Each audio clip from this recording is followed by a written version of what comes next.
ખેડૂત મિત્રો, હું Sanjay Baria, Grotech agri science and research private limited company Indore.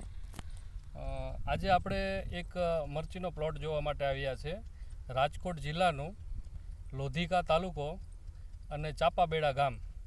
જે ખેડૂતભાઈએ આપણું મીજો કરીને દવા વાપરી છે, જે મરચીમાં કેવી રીતના રિઝલ્ટ મળ્યું છે એ આપણે ખેડૂતના મોઢેથી જ સાંભળશું કે રિઝલ્ટ વિશે એમને શું અભિપ્રાય આપે છે. તો નમસ્કાર. નમસ્કાર સાહેબ. શું નામ છે તમારું? મારું નામ રમેશભાઈ વેકરિયા છે. ગામ તમારું? ગામ ચાપાબેડા. ચાપાબેડા ને.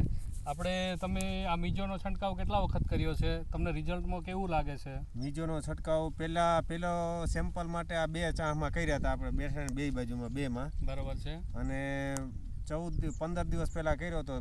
3-4 દિવસમાં રિઝલ્ટ સારું હાઈ ક્લાસ દેખાણું. એટલે અત્યારે આપણે બધામાં આખા પ્લોટમાં બધેમાં માર્યું અને મીજોનું રિઝલ્ટ બહુ સારામાં સારું છે. બરાબર છે. અકલ્પનીય રિઝલ્ટ છે. 14 દિવસ પહેલાં ખેતરમાં આવો એટલે કોઈને લાગતું નહીં કે આમાં મરચી રહેશે એમ. બરાબર છે. અને અત્યારે તમે જોઈ શકો છો કે એટલું સરસ બધી ચોખ્ખું. પહેલા તમારું એવું કેવું છે કે બધા ઠૂઠિયા થઈ ગયા? હા, ઠૂઠિયા થઈ ગયા. નવું જે છે એ બહુ સારું આવ્યું છે. હા. તો તમે ખેડૂતોને કહેવા માંગશો કે વાપરવા માટે કહેશો કે રિઝલ્ટ કેવું છે, શું છે?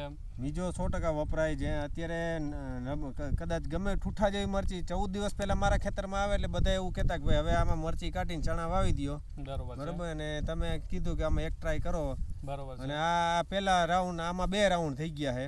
તમે જોઈ શકો કે 15 દિવસ પહેલા હાવ ઠૂઠા જ હતા, કઈ ખેતરમાં લાગતું નહીં કે મરચી છે એમ. બરોબર છે. અને આટલું સારામાં સારું રિઝલ્ટ એમ કે આટલું જોરદાર પરફોર્મન્સ વાળી દવા મેં હજી સુધીમાં ક્યાંય મરચી માટે જોઈ નથી એમ. બરોબર છે.